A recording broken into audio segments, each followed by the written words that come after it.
Good morning, good evening, whoever you are, wherever you are, whatever you might be doing. We wish to welcome you to the Silverlight Show. The Silverlight shines to illuminate that which lies hidden in darkness. For those of you tuning in today, we welcome you in. Ever since this show started, and even before that, Silverlight has been telling everybody to watch the price of bacon. And bacon's about to go through a pretty interesting time. Oh yes, that humble food stuff. The stuff that some of you have on your plate every single morning. The essential companion to eggs. The stuff that Jewish people and Muslim people cannot eat. It's all coming to a head. And I don't know what's going to happen. You see, the state of California passed a bylaw, in California it would be a law. Cities pass bylaws, states and provinces and stuff like that pass laws. And this was done by popular vote. In this law, they asked people, basically, if they wanted their pigs to be free range. And yes, it's a laudable goal. Most pigs live a pretty horrible life. Most farm animals live a pretty horrible life. And the people of California, God bless them, the people of Lotus Land that we make fun of, in this case, they voted with their hearts. And they said, yes, we want to make sure that all farm animals are treated fairly, treated properly. They're given access to food. They're given a little area to run around in. And to live actually like animals before they're slaughtered and put on our plates. Now, Super Size Me 2 actually made fun of this, and when they got their chickens, free range only meant they had to have a fence maybe the size of an apartment balcony and access to the outside, which literally was like an apartment balcony sized. It's an excellent video. I suggest you check it out, if for nothing else to see how marketing deceives you. Super Size Me 2. Super Size Me 1, wasn't my favorite movie, but Super Size Me 2 was better. More factual, more research-based, I think. Anyways, back to California. So, the California voters get together and decide they want their bacon to be ethically sourced. That's great. But unfortunately, they didn't think of something significant. See, California doesn't really have a lot of pig farms or beef farms or anything like that, because California is a pretty densely populated state. There is farmland. Northern California is beautiful, wide open, just gorgeous country. And the northern tip of California actually has the same climate as southern Ontario. They're on the same parallel. Go ahead, look at a map. You can draw the line between them, and they're the same climate. But anyways, back to the bacon issue. Because the fact that California doesn't have a lot of pig farms, and they're going to have fewer pig farms now that they're so tightly regulated, they have to bring in their bacon from elsewhere. For example, Iowa. Iowa has about 60 to 70% of its exports going to California. Because California is also the land of the haute cuisine in America. You got your California cuisine, you got your New York cuisine, and, past that, everybody else takes second place. Yes, Miami has some great spots. Louisiana food, in my opinion, is among the best in the world. But California has the name and the reputation.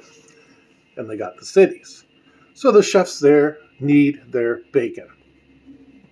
They need it for fats. They need it for dishes. They need it just to make your bacon double cheeseburger at whatever place you decide to order from on this particular day. So what this means is so few farms outside of the state meet California's state requirements that there's going to be a surge in the demand for bacon. High demand, low supply equals higher prices. So for Californians, at least for the near future, this means they're going to be paying a lot more for their morning breakfast. But as everything in life, everything has a ripple effect. Because California will no longer be buying as much bacon from other places, they will have to be able to either sell it elsewhere or they're going to have to cull their herds and have a smaller amount ready for sale. Let's look at Iowa again. Since so much of their bacon export goes to California, they don't really have a lot of other markets to go to. I mean, there will always be a market for bacon somewhere, but the same token, if you lose 60% of your exports and, only say 10% of your farms are equipped to handle California's new legislation, because you can't import or export to California unless you meet their criteria. Either they just dump a whole bunch of bacon on the market, which is technically a violation of the North American Free Trade Act. You're not allowed to dump product because it brings everybody else's prices down. And Iowa has a lot of bacon. They got a lot of pig products and everything in general. So, what choice does a farmer have? They take a loss. What do the global mega corporations do? They take advantage of the situation. They buy that excess bacon at a cheap price, and they're going to be selling it at California prices because that's what they're doing in California. That's what we're going to do. It's an expert piece of manipulation. They played on the emotions of the people, looking at those poor little piglets strapped into a little place, being force-fed 24 hours a day, not able to even lie down or sleep or do anything a common house cat could. And they played all those voters. It's really a brilliant piece of legislation. Now, it did go to the state court. It went to one above that, but the Supreme Court refused to hear the evidence, which is interesting because in the United States Constitution, it specifically says that one state cannot make a law that will harm another. And this law is definitely harming other states, and its repercussions absolutely will. The Supreme Court is not even going to hear it.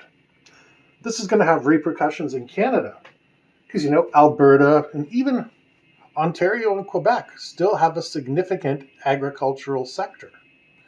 And livestock is just simply part of that.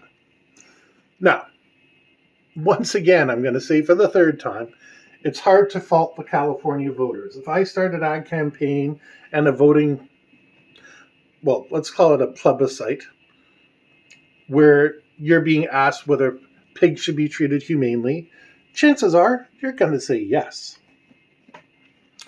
You're not going to think of all the other ramifications. You're thinking of that poor image you see on TV of the abused animal lying in a cage that can't even turn around.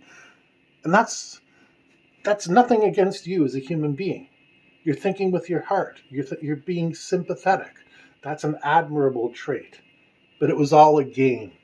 You see how they stacked the deck against people without them even knowing it? That's right. They made you vote the way they wanted you to. And they're all laughing with their cigars and their brandy. We got a good one over on the Oits, didn't we? That's right, Sir Nigel. We did very good. And this is not an isolated incident. I'm highlighting it because it's happening now. Bacon prices are going to be weird for the next year, and then they're going to settle at a higher level because doubtless other states are going to start passing similar legislation. Because the states aren't the ones behind the legislation. The globalists and the mega corporations are. Because they win no matter what happens. They get cheap bacon, they can sell to you at a higher price. And trust me, there's going to be smuggled bacon. Yes, people are going to be smuggling bacon. You're going to be smuggling your booze, your cigarette, and your bacon across the border to avoid paying the taxes. Or just so that you can supply Gordon Ramsay's restaurant with whatever quality of beef and pork that he looks at. Don't get caught with illegal bacon. It's just a way that they have manipulated us, how they make us feel that we're doing the right thing, and then they pervert it to their own intentions. What can we do? Not much, really. This is a situation we've been outmaneuvered, and there's no way to strike back without sounding like a cold, heartless, callous son of a gun. When this legislation comes up, and I know it will, remember this. Educate your friends. Educate people that you know. Let them know California did this. And it turned out so few farmers were actually able to maintain those standards that most of them went out of business. And family farms go out of business, but the mega corporations do not.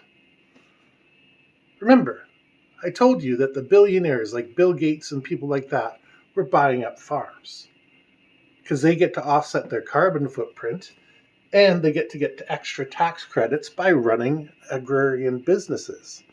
Because pork farmers and beef farmers, they all get government subsidies. So Bill Gates looks environmentally friendly, he's manipulating the price of his product, and he gets tax benefits. That's the way they get you.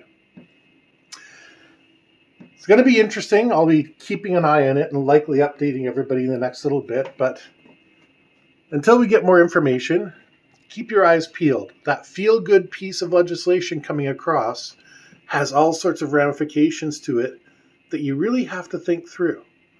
When I introduced my beer and... beer. That's the beer and diapers correlation. Sorry.